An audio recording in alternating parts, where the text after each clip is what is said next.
दोस्तों, क्या आप जानते हैं भारत के सबसे पहले कार्यवाहक राष्ट्रपति गुलजारी लाल नंदा बनाए गए थे? क्या आप जानते हैं कि अब तक 3 भारत के प्रधानमंत्री ऐसे हैं जिनकी पद पर रहते हुए मृत्यु हुई थी? कौन कौन?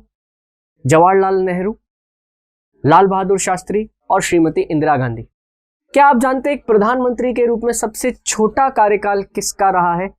श्री अटल बिहारी वाजपेयी। मात्र 13 दिन ही वो प्रधानमंत्री रहे पहली बार, उसके बाद उन्होंने 5 साल अपने पूरे किए।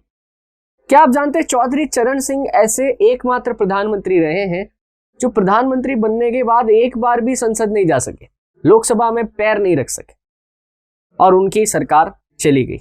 ऐसे ही कुछ तथ्य जो प्रधानमंत्री और उसकी मंत्रिपरिषद के बारे में हमसे पूछे जाते हैं, उन्हें हम इस क्लास में डिस्कस करेंगे। बहुत ही महत्वपूर्ण क्लास होने वाली है।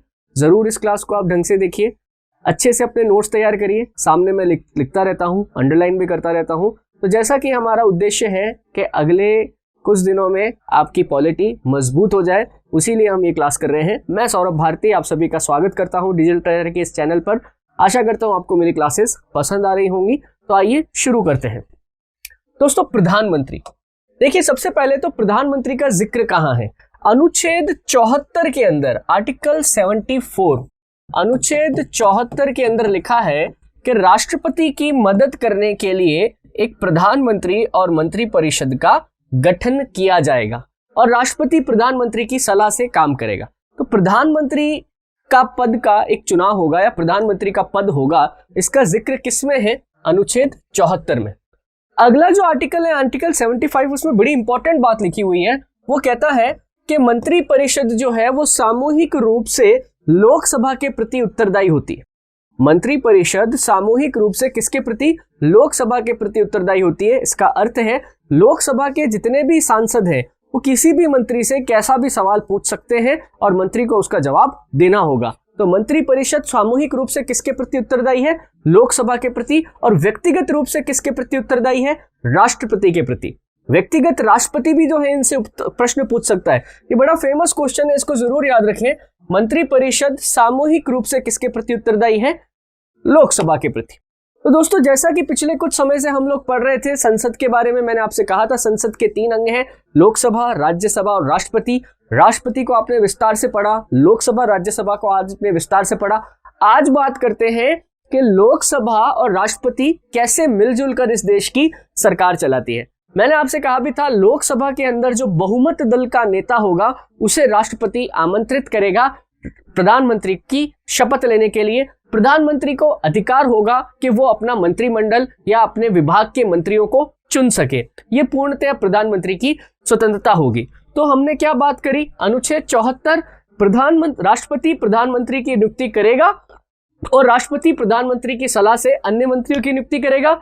अनुच्छेद 75 क्या कहता है? मंत्रिपरिषद सामूहिक रूप से लोकसभा के प्रति उत्तरदायी होती है। तो प्रधानमंत्री का कर्तव्य क्या है?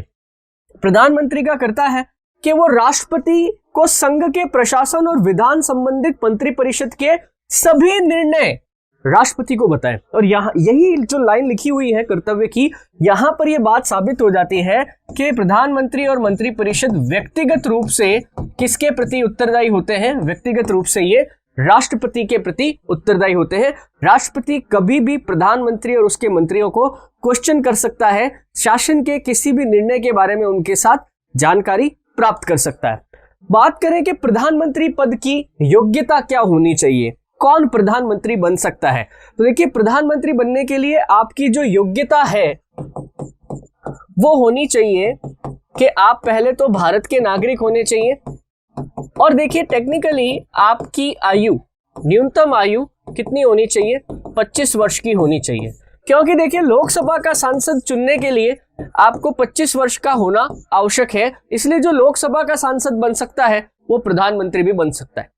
कोई जरूरी नहीं है कि जब आपको प्रधानमंत्री पद की शपथ लेने के लिए राष्ट्रपति ने आमंत्रित किया है तब आप संसद के किसी सदन के सदस्य हो। बहुत बड़ी बात बता रहा हूं मैं। कोई जरूरी नहीं है कि आप लोकसभा या राज्यसभा से चुनकर जाएं, नहीं। आपको बस लोकसभा में जो जितने सदस्य चुने गए हैं उसमें जिस पार्टी का बहुमत है उस पार्टी के सदस्यों ने जिसको कह दिया कि भाई हमारा नेता तो ये होगा, तो फिर उसको प्रधानमंत्री पद की शपथ दिलानी पड़ेगी। उसके बाद उसको 6 महीने का टाइम दिया जाता है। अगले 6 महीने के अंदर जो भी व्यक्ति लोकसभा या राज्यसभा का सदस्य नहीं है और उसे प्रधानमंत्री बनाया है, तो लोकसभा या राज्यसभा किसी एक में से उसे सांसद का चुनाव जीतना पड़ता है। जनरल क्या होता है कि जो भी लोकसभा या राज्यसभा का सांसद है, आज तक तो ऐसा ही हुआ है, लोकसभा या राज्यसभा से कहीं ना कहीं से कैंडिडेट सांसद थे और उन्होंने प्रधानमंत्री पद की शपथ ली। ऐसा मंत्रियों के लिए भी लागू है। कोई मंत्री जो किसी भी सदन का सदस्य नहीं है पर प्रधानमंत्री उसे अपनी मंत्रिपरिषद में रखना चाहता है तो रख सकता है। बाद में जाकर उन्हें लोकसभा या राज्यसभा से चुनाव जिताकर सदन के अंदर बुला लिया जाता है। एक उदाहरण देता हूं, 2014 में अरुण जेटली का, अमृतसर से वो चुनाव हार गए थे, परंतु उसके बाद भी जब मंत्रिपरिषद का चुनाव हुआ तो उन्हें वित्त मंत्रालय मिला था अरुण जेटली को। वो सांसद नहीं थे, पर अगले 6 महीनों में उन्हें राज्यसभा सांसद बनकर सदन के अंदर अपनी उपस्थिति दर्ज कराई और उनका अगला जो 5 साल का कैरियर था वो पूरा कंप्लीट हुआ।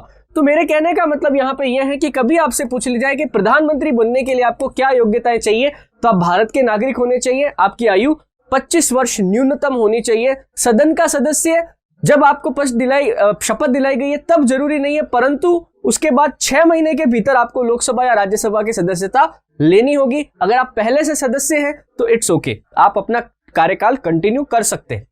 शपथ कौन दिलाता है प्रधानमंत्री को? देखिए, प्रधानमंत्री को राष्ट्रपति उनके पद और गोपनीयता की शपथ दिलाता है। जिस पद पर उनको नियुक्त किया जा रहा है उसकी गोपनीयता, इसका अर्थ है कि आप शासन से संबंधित जो भी सेंसिटिव डिसीजंस लेंगे उसे कभी किसी ऐसे प्लेटफॉर्म पर या किसी देश के साथ या किसी ऐसी एजेंसी के साथ शेयर नहीं करेंगे जिससे देश की संप्रभुता, एकता या अखंडता को खतरा पैदा होता है। यह है गोपनीयता की शपथ, सीक्रेसी की ओथ होती है। तो शपथ कौन दिलाता है प्रधानमंत्री को? राष्ट्रपति हमेशा शपथ दिलाता है। प्रधानमंत्री का कार्यकाल, देखिए जितना लोकसभा का कार्यकाल है वही प्रधानमंत्री का कार्यकाल है। लोकसभा या प्रधानमंत्री का जो कार्यकाल है वो 5 वर्ष का होता है। हो सकता है कभी कभी 5 वर्ष से पहले अगर सदन भंग हो गया, अविश्वास प्रस्ताव आ गया, यानी कि जिस पार्टी का बहुमत था वो बहुमत लड़खड़ा गया, ऐसा भाई कई बार हुआ है। 272 का जो आंकड़ा है, मिली जुली सरकारों में तो कई बार हुआ है, 272 के आंकड़े में किसी एक पार्टी ने समर्थन वापस ले लिया, तो प्रधानमंत्री को जब 272 सांसदों का समर्थन नहीं है तो उसकी कुर्सी जा सकती है। हालांकि जैसे आप 2014 से देख रहे हैं तो 2014 में और 2019 में ही ये एनडीए की सरकार को प्रचंड बहुमत की प्राप्ति हुई थी। तो ऐसी स्थिति में ये 5 वर्ष का अपना कार्यकाल संपूर्ण करेंगे।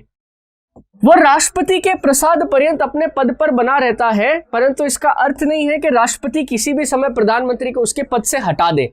ऐसा नहीं होता है कि राष्ट्रपति प्रधानमंत्री को हटा देता है जब तक कि कोई इमरजेंसी सिचुएशन नहीं आती है। जैसे अपन ने अनुच्छेद 352 पढ़ा था या अनुच्छेद 360 है वित्तीय आपातकाल, ऐसी स्थिति जब तक नहीं आती है तो राष्ट्रपति प्रधानमंत्री को पद से नहीं हटा सकता।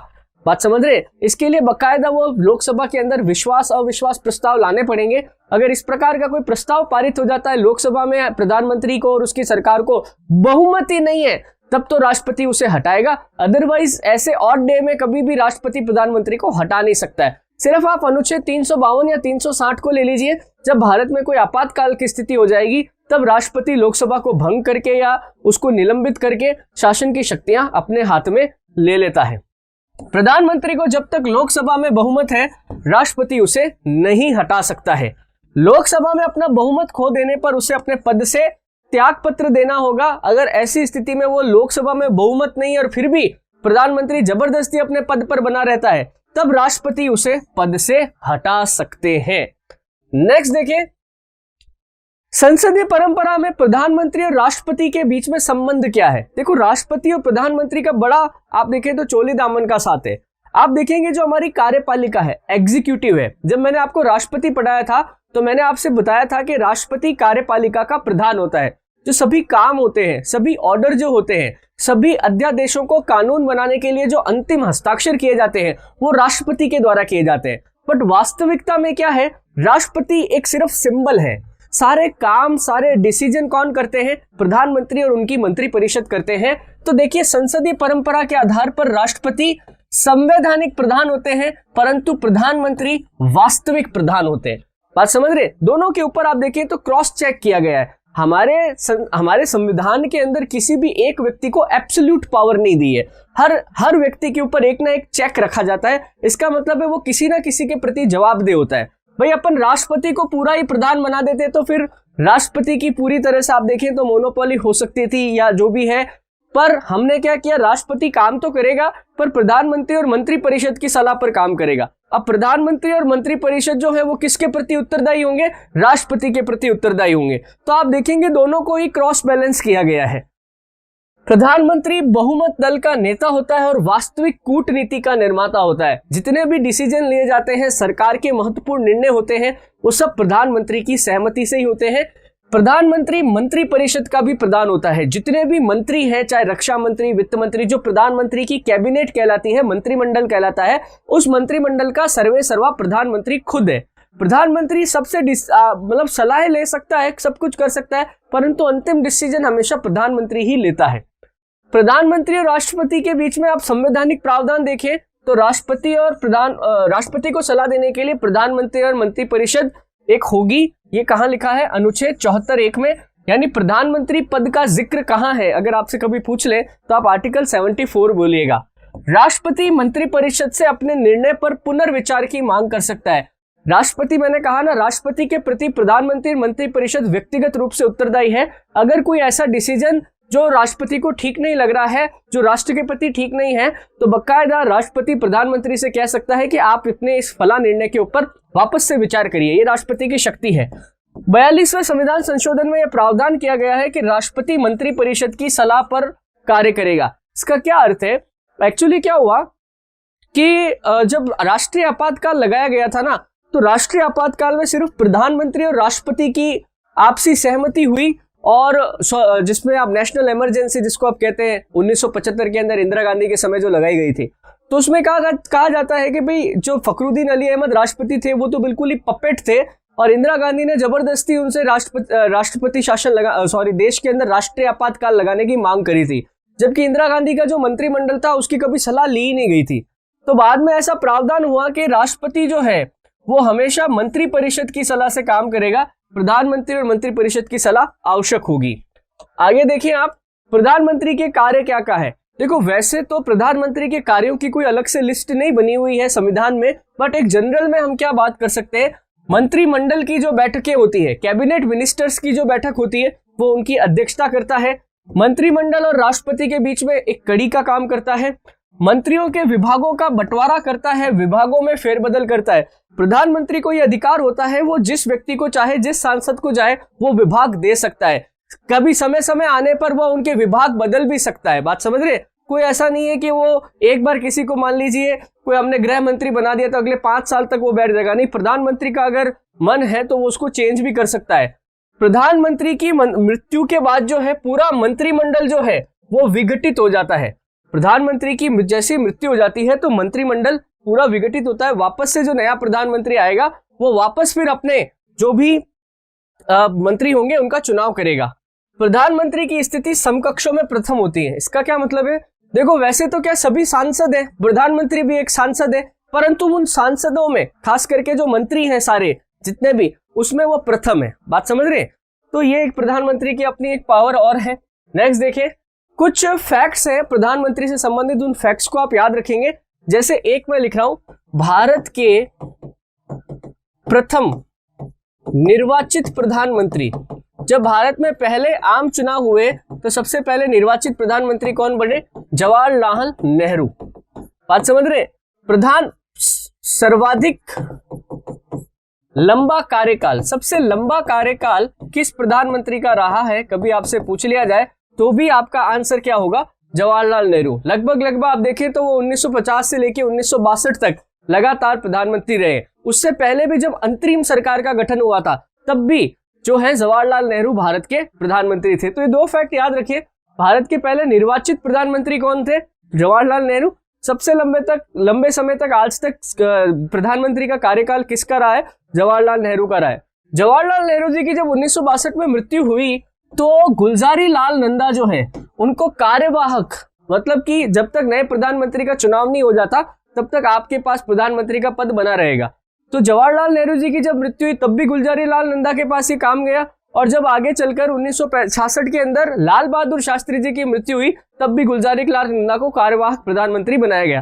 तो गुलजारी लाल नंदा ऐसे कैंडिडेट है जो सबसे पहले कार्यवाहक प्रधानमंत्री बने और 2 बार इन्होंने ये पद संभाला है। ठीक है, अटल बिहारी वाजपेयी 1998 के अंदर 1998 के अंदर इनकी थोड़ी मिलीजुली सरकार बनी थी, पर बाद में सांसदों ने समर्थन खींच लिया, तो मात्र 13 दिन तक इनकी सरकार रही, फिर वो सरकार गिर गई थी, वापस चुनाव कराने पड़े थे। प्रधानमंत्री जिनकी पद पर रहते हुए मृत्यु हुई तो जवाहरलाल नेहरू, लाल बहादुर शास्त्री और इंदिरा गांधी। बात समझ रहे हैं? 3 व्यक्ति ऐसे हैं जिनकी पद पर रहते हुए मृत्यु हुई है। भारतीय संविधान में देखिए उप प्रधानमंत्री पद का कोई जिक्र नहीं है, उप प्रधानमंत्री नहीं होता है, मतलब उप प्रधानमंत्री पद का कोई संविधान में जिक्र नहीं है। पर क्या है, उप प्रधानमंत्री बनाए जाते हैं। कई बार क्या होता है कि जब 2 बड़े नेता एक पार्टी में होते हैं तो उनका आप कह सकते हैं बैलेंस आउट करने के लिए एक उप प्रधानमंत्री की नियुक्ति होती है। सबसे पहले जब भारत आजाद हुआ तो सरदार पटेल को जो है उप प्रधानमंत्री बनाया गया था। ठीक है, अभी आप आज तक की तारीख में देखें तो कितने बार उप प्रधानमंत्री बनाए जा चुके हैं, तो सरदार वल्लभ भाई पटेल, वाईवी चौहान, मोरारजी देसाई, देवीलाल को 2 बार बनाया गया, तो 4 और 5 चौधरी देवीलाल थे हरियाणा से, फिर चौधरी चरण सिंह और जगजीवन राम, और लास्ट जो एनडीए गवर्नमेंट थी 1998 से 2004 उसमें एल.के. आडवाणी। तो अब तक भारतीय इतिहास में ऐसा 8 बार मौका आया है जब उप प्रधानमंत्री का पद बनाया गया। हालांकि टोटल कैंडिडेट कितने हैं जिनको उप प्रधानमंत्री पद मिला? 7 कैंडिडेट है। चौधरी देवीलाल जी को याद रखिएगा, इनको 2 बार उप प्रधानमंत्री बनने का मौका मिला, तो टोटल मौके तो कितने हो गए? 8, पर पर्सन कितने हैं? 7। अच्छा क्वेश्चन है। नेक्स्ट देखिए अपन मंत्री परिषद। भाई प्रधानमंत्री तो एक है, बट उसकी सहायता करने के लिए क्या है, मंत्री परिषद का चुनाव किया जाता है। अब देखो यहाँ पे क्या होता है, इसमें 3 चीजें हैं। मंत्री परिषद जो है काउंसिल ऑफ मिनिस्टर, मंत्री परिषद को अपन क्या बोलते हैं? Council of ministers. देखो मंत्री परिषद के अंदर ना 3 प्रकार के मंत्री होते हैं। जो पहले होते हैं केंद्रीय मंत्री, जिनको अपन बोलते हैं कैबिनेट मिनिस्टर। क्या बोलते हैं? केंद्रीय मंत्री या कैबिनेट मिनिस्टर। ठीक है, केंद्रीय मंत्री सबसे महत्वपूर्ण विभागों के मंत्री होते हैं। वो विभाग जो भारत के नीति निर्माण के अंदर बहुत महत्व रखते हैं, उन्हें केंद्रीय मंत्री या केंद्रीय मंत्री हम या कैबिनेट मिनिस्टर, सेंट्रल मिनिस्टर हम लोग कहते हैं। ठीक है, इसमें क्या होते हैं, जैसे आप रक्षा, विदेश मंत्रालय, इस प्रकार के बड़े बड़े मंत्रालय दिए जाते हैं। केंद्रीय मंत्रियों का जो ग्रुप होता है ना, उसको बोलते हैं अपन मंत्रिमंडल। क्या बोलते हैं? मंत्रिमंडल, या इसको बोलते हैं कैबिनेट। वापस बोल रहा हूं, अच्छा सवाल है। मंत्री परिषद और मंत्रिमंडल में क्या फर्क है? काउंसिल ऑफ मिनिस्टर्स में एंड कैबिनेट ऑफ मिनिस्टर्स में क्या फर्क है? मंत्री परिषद में सारे प्रकार के मंत्री आते हैं। कौन कौन से? केंद्रीय मंत्री भी आते हैं, स्टेट मिनिस्टर यानी कि राज्य मंत्री भी आते हैं, और उप मंत्री भी आते हैं। कौन से आते हैं? उप मंत्री। बात समझ रहे? पर जब मैं बोलता हूं मंत्रिमंडल, तब उसमें सिर्फ और सिर्फ कौन आएगा? केंद्रीय मंत्री आएंगे। वापस बोल रहा हूं, मंत्री परिषद यानी काउंसिल ऑफ मिनिस्टर में 3 तरह के अलग अलग मंत्री होते हैं। एक्चुअली क्या होते हैं, जैसे सेंट्रल, ये केंद्रीय मंत्री है, इनका डिपार्टमेंट सबसे बड़ा होता है, महत्वपूर्ण पोर्टफोलियो होता है, महत्वपूर्ण डिपार्टमेंट होता है, बड़े बड़े मंत्रालय होते हैं। राज्य मंत्री, इसमें भी 2 तरह के होते हैं। एक होते हैं राज्य मंत्री स्वतंत्र प्रभार, स्टेट मिनिस्टर इंडिपेंडेंट। इनका दर्जा केंद्रीय मंत्री से थोड़ा छोटा होता है, इनका डिपार्टमेंट थोड़ा कम महत्वपूर्ण होता है, परंतु ये क्या होते हैं, अपने मंत्रालय के स्वतंत्र प्रभारी होते हैं। मतलब राज्य मंत्री स्वतंत्र प्रभार सीधा किसको रिपोर्ट करता है? प्राइम मिनिस्टर को रिपोर्ट करता है। कैबिनेट मिनिस्टर भी सीधा किसको रिपोर्ट करता है? प्राइम मिनिस्टर को रिपोर्ट करता है। बात समझ रहे? दोनों रिपोर्ट तो प्राइम मिनिस्टर को ही करते हैं, बट इनके स्टेटस में थोड़ा फर्क होता है। ये थोड़ा बड़ा पद है, कैबिनेट मिनिस्टर बनना थोड़ा बड़ी बात है, स्टेट मिनिस्टर यानी राज्य मंत्री स्वतंत्र प्रभार बनना थोड़ी छोटी बात है। फिर होते हैं उप मंत्री। जनरली तो नहीं बनाते उप मंत्री, ठीक है, आजकल की व्यवस्था में तो नहीं बनाते। डेप्यूटी मिनिस्टर, ये क्या करते हैं? उप मंत्री जो होते हैं ना, ये कैबिनेट मिनिस्टर के नीचे रह के काम करते हैं। उप मंत्री किसके नीचे रह के काम करते हैं? कैबिनेट मिनिस्टर के नीचे रह के काम करते हैं। बात समझ रहे? जैसे गृह मंत्री है, ठीक है, अब वहां पर कोई गृह राज्य मंत्री बना दिया है, मतलब गृह मंत्री कोई और होगा। जैसे अभी आप देखें तो गृह मंत्री राजनाथ सिंह है, पर गृह राज्य मंत्री जो है वो किरण रिजिजू है। तो गृह मंत्री खुद है राजनाथ सिंह जो सीधे प्रधानमंत्री को रिपोर्ट करेंगे, और किरण रिजिजू जो गृह राज्य मंत्री है वो राजनाथ सिंह को रिपोर्ट करेंगे। यानी उपमंत्री, या इनको बेसिकली उपमंत्री को भी एक और कहता है, इनको भी राज्य मंत्री बोला जाता है, स्टेट मिनिस्टर बोला जाता है। पर ये क्या करते हैं? ये केंद्रीय मंत्रियों के अंडर में रह के काम करते हैं। राज्य मंत्री स्वतंत्र प्रभार जो होते हैं उनका डिपार्टमेंट अलग ही होता है। बात समझ रहे? तो कहने का मतलब है कि ये सारे प्रकार के मंत्री जो है ना, इन सबको मिला देंगे तो क्या बनती है? मंत्री परिषद बनती है। और मंत्रिमंडल क्या होता है, जिसमें सिर्फ और सिर्फ केंद्रीय मंत्री होते हैं। मंत्रिमंडल का मतलब है सिर्फ कैबिनेट मिनिस्टर और कोई नहीं। जैसे कहते हैं ना, प्रधानमंत्री ने अपनी कैबिनेट की बैठक बुलाई, तो इनको नहीं बुलाएगा प्रधानमंत्री, इनको राज्य मंत्रियों को, उप मंत्रियों को नहीं बुलाएगा। जब कैबिनेट की मीटिंग होगी तो सिर्फ और सिर्फ कैबिनेट मिनिस्टर को ही बुलाया जाएगा। बात समझ रहे? तो ये फर्क है मंत्री परिषद में और मंत्रिमंडल में। मंत्री परिषद में सब प्रकार के मंत्री है, मंत्रिमंडल में सिर्फ कैबिनेट मिनिस्टर ही है। इनकी नियुक्ति कौन करता है? इनकी नियुक्ति प्रधानमंत्री करता है। प्रधानमंत्री जिन नामों की सहमति जताएगा, उन नामों को जो है आगे भेजा जाएगा। कहां भेजा जाएगा? उन नामों को राष्ट्रपति के पास भेजा जाएगा और राष्ट्रपति जो है उन्हें अपने पद की शपथ दिलाएगा। मंत्रियों को कौन सा डिपार्टमेंट देना है, कब तक देना है, एक मंत्री को 2 से ज्यादा डिपार्टमेंट देने हैं, ये सब प्रधानमंत्री का डिसीजन है। इसमें राष्ट्रपति कोई इंटरफेरेंस नहीं करता है। ठीक है। संविधान के अंदर देखो, मंत्री परिषद शब्द का उल्लेख है, मंत्रिमंडल का नहीं है। फिर कह देता हूं, मंत्री परिषद यानी इस प्रकार के मंत्रियों का उल्लेख है। मंत्रिमंडल शब्द अपन ने बनाया है, व्यवहारिकता में बनाया है, जिसका अर्थ होता है सिर्फ केंद्रीय या कैबिनेट मिनिस्टर। नेक्स्ट देखो, संविधान में ये तो ठीक है, ये मैंने बता दिया आपको। व्यवहारिक रूप से 3 प्रकार के मंत्री हैं, कैबिनेट मंत्री, राज्य मंत्री और उप मंत्री। ये मैंने आपको पीछे बता दिया। मंत्री परिषद में शामिल जो प्रथम स्तर के मंत्री हैं, ये वाले, इनको मंत्रिमंडल या कैबिनेट कहा जाता है। मंत्री परिषद एक विशाल संस्था है जिसमें सभी प्रकार के मंत्रियों को शामिल कर लिया जाता है। तो दोस्तों, आपने देखा प्रधानमंत्री और उसकी मंत्री परिषद, इनको इस तरीके से याद करिए। ये चीज आपको जब आप करंट अफेयर्स पढ़ोगे ना, बहुत ज्यादा काम आएगी। जैसे मैंने अभी आपको बताया ना, गृह मंत्री राजनाथ सिंह, पर अब गृह राज्य मंत्री किरण रिजिजू। तो गृह मंत्री जो राजनाथ सिंह है वो एक कैबिनेट मिनिस्टर है, बट किरण रिजिजू जो है वो एक स्टेट मिनिस्टर है। मतलब जब कैबिनेट की बैठक होगी तो उसमें मंत्रिमंडल की बैठक में या कैबिनेट की बैठक में राजनाथ सिंह जाएंगे, किरण रिजिजू नहीं जाएंगे। बात समझ रहे? ये इस तरीके से काम करता है। अगला देखिए, महान्यायवादी या अटॉर्नी जनरल। देखो, बड़ा इंपॉर्टेंट है ये महान्यायवादी। आप ऐसे कह सकते हैं ये महान्यायवादी कौन होता है? देखो, महान्यायवादी जो है भारत सरकार का वकील है। ठीक है भाई, अब प्रधानमंत्री इतना बड़ा काम धाम कर रहा है तो कहीं ना कहीं उसको कोर्ट वगैरह में कुछ ना कुछ तो चैलेंजेस आ सकते हैं ना। तब जब चैलेंज आ जाएंगे सुप्रीम कोर्ट में या देश के किसी हाई कोर्ट में, तो फिर प्रधानमंत्री और उसकी सरकार का, मंत्रियों का पक्ष कौन रखेगा? जब दो केंद्र और राज्य सरकार के बीच में कोई विवाद हो गया किसी चीज को लेके, तो फिर सरकार का पक्ष कौन रखेगा? सरकार का वकील कौन होगा? तो सरकार का जो वकील होता है ना, उसी को अपन बोलते हैं महान्यायवादी या अटॉर्नी जनरल। ये एक संवैधानिक पद है, अर्थात संविधान में बकायदा इस पद का जिक्र किया गया है। अटॉर्नी जनरल पद का जिक्र किया गया है अनुच्छेद 76 में, और अटॉर्नी जनरल क्या क्या कर सकता है वो लिखा गया है अनुच्छेद 88 में। तो संवैधानिक पद है बकायदा। अब ये नियुक्त कैसे होते हैं, पहले तो देख लेते करता क्या क्या है। कानूनी मामलों में सरकार की सहायता करता है। राष्ट्रपति महान्यायवादी की नियुक्ति करता है। प्रधानमंत्री को अधिकार होता है कि वो अपना वकील चुन सके, अपना महान्यायवादी चुन सके, और उसका नाम वो राष्ट्रपति के पास भेज देता है। राष्ट्रपति वही उसको अपॉइंट करता है, उसको शपथ दिलाता है। जो व्यक्ति महान्यायवादी नियुक्त किया जाता है उसकी योग्यता सर्वोच्च न्यायालय के न्यायाधीश के या लायक होनी चाहिए। अब आप देखेंगे कि ये प्रधानमंत्री जो अपना अटॉर्नी जनरल सेलेक्ट करता है, कैसे करता है भाई? ऐसा आदमी जिसमें सर्वोच्च न्यायालय का न्यायाधीश बनने की योग्यता होनी चाहिए, अर्थात जिसको या तो 10 वर्ष से ज्यादा वकालत का अनुभव प्राप्त हो, या हाई कोर्ट में 5 साल की प्रैक्टिस हो, या फिर सुप्रीम कोर्ट में उसको 5 साल की प्रैक्टिस हो। ये व्यक्ति सुप्रीम कोर्ट में न्यायाधीश बनने की जो योग्यताएं रखता है, उसको प्रधानमंत्री जो है अटॉर्नी जनरल के लिए नामित कर सकता है। भारत का नागरिक होना चाहिए, 10 साल के लिए तो उच्च न्यायालय में वकील के रूप में उसके पास कार्य करने का अनुभव होना ही चाहिए।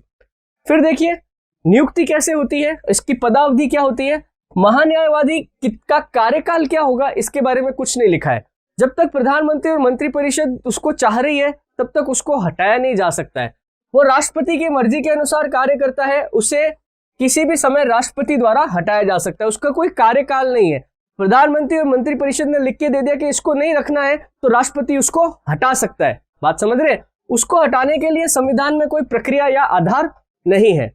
महान्यायवादी का पारिश्रमिक यानी कि तनख्वाह उतनी होगी जितनी राष्ट्रपति निर्धारित करेगा, अलग से कहीं संविधान में इसके बारे में नहीं लिखा हुआ है। कर्तव्य क्या क्या है? कानूनी मामलों में भारत सरकार को सलाह देता है। थोड़ा जूम कर देते हैं इसको। कर्तव्य देखिए आप इसके क्या क्या है। कानूनी मामलों में वो राष्ट्रपति को सलाह देता है, भारत सरकार को सलाह देता है। उसके द्वारा राष्ट्रपति को भेजे गए कानूनी चरित्र के अन्य कर्तव्यों का प्रदर्शन करते हैं। वो संविधान के द्वारा किसी अन्य कानून के तहत उस पर सौंपे गए कृत्यों का निवर्तन करता है। मतलब सिंपल सी बात है यार, संविधान से संबंधित, कानूनी प्रक्रिया से संबंधित अगर कोई भी सलाह राष्ट्रपति को, प्रधानमंत्री को या उसकी मंत्रिपरिषद को चाहिए तो वो कौन देगा? वो महान्यायवादी देगा। संसद के अंदर, लोकसभा के अंदर खासकर अगर किसी कानूनी मसले पर चर्चा हो रही है और उस पर पक्ष रखने के लिए अगर लोकसभा में जो सरकार है या अपनी जो केंद्र की सरकार है, प्रधानमंत्री, वो इसको बोल सकता है महान्यायवादी को, भाई इस कानून के संबंध में तुम हमारा पक्ष रख दो। ऐसा भी हो सकता है। हालांकि वो संसद में वोट कभी नहीं दे सकता, कभी किसी बिल के ऊपर चर्चा हो रही है और वोट देना आ गया, मत नहीं दे सकता, पर संसद को संबोधित जरूर कर सकता है। भारत सरकार का भारतीय न्याय क्षेत्र में कहीं पर भी कोई केस चल रहा है, भारत सरकार को वहां पर जाके अपना पक्ष रखना होगा। कई सारे ऐसे केसेस होते हैं, ये 2G स्पेक्ट्रम के घोटाले वगैरह कई जगह है जहां पे कोयला खान आवंटन घोटाला, जहां पे सरकार को अपना पक्ष रखना पड़ता है। तो सरकार का पक्ष हमेशा कौन रखता है? ये अटॉर्नी जनरल ही रखता है। सुप्रीम कोर्ट के सभी मामलों में भारत सरकार का पक्ष रखता है। जहां भी भारत सरकार को किसी कानूनी सलाह की जरूरत होती है, वो अपनी राय से भारत सरकार को अवगत कराता है। बात समझ रहे हैं? तो बड़ा महत्वपूर्ण पद है। महान्यायवादी में क्या क्या याद रखोगे? एक तो भारत सरकार का ये वकील है, भारत सरकार का रिप्रेजेंटेशन सुप्रीम कोर्ट के अंदर करता है। अनुच्छेद 76 के अंदर इसकी नियुक्ति लिखी हुई है। इसकी नियुक्ति कौन करता है? राष्ट्रपति करता है। इसको हटा कौन सकता है? इसको राष्ट्रपति हटा सकता है। कार्यकाल कितना हो सकता है? कुछ भी नहीं लिखा हुआ है इसके बारे में। बात समझ रहे? संसद के अंदर भाषण दे सकता है, हाँ दे सकता है। संसद के अंदर वोट दे सकता है, नहीं संसद के अंदर वोट नहीं दे सकता है। आर्टिकल जरूर याद रखना है, इसका आर्टिकल कई बार पूछा हुआ है। कौन सा? अनुच्छेद 76। तो दोस्तों ये आपने देखा प्रधानमंत्री, मंत्रिपरिषद और महान्यायवादी। तो आपको समझ में आया कि हमारी केंद्र सरकार कैसे काम करती है। एक प्रधानमंत्री चुना जाता है बहुमत दल के नेता के रूप में, वो अपने मंत्रियों को चुनता है, उन मंत्रियों को विभिन्न विभाग देता है। ये सारे मंत्री और प्रधानमंत्री राष्ट्रपति के प्रति उत्तरदायी होते हैं, सामूहिक रूप से लोकसभा के प्रति उत्तरदायी होते हैं। अगर किसी प्रकार का कोई कानूनी पेच फंस गया है तो अब महान्यायवादी उनके पास है, वो अटॉर्नी जनरल के रूप में इनकी सहायता करता है, इनको कानूनी सलाह देता है। अगर कोई विवाद हो गया, सुप्रीम कोर्ट में सरकार को रिप्रेजेंट करना है तो अटॉर्नी जनरल करता है। तो ये दोस्तों हमने किया प्रधानमंत्री, मंत्रिपरिषद और महान्यायवादी। इससे संबंधित अगर आपका कोई सवाल है तो आप जरूर मुझे लिख के भेजिए, मैं आपको जरूर आंसर करूंगा। इस लेक्चर में दोस्तों इतना ही, नेक्स्ट लेक्चर में आगे चर्चा करते हैं। तब तक के लिए धन्यवाद। जय हिंद, जय Bharat. Please like, share, subscribe digital तैयारी।